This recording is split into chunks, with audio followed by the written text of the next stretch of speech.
heard it. That explosion, right as you fell asleep. You weren't dreaming. Exploding head syndrome, first documented in 1876. Thousands of cases. A sudden violent sound, gunshot, cymbal crash, bomb. No pain, no physical cause.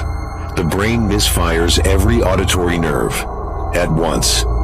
Some see a flash, others seconds of total paralysis. No cure, no consistent trigger. It intensifies with stress, with sleep deprivation, with age.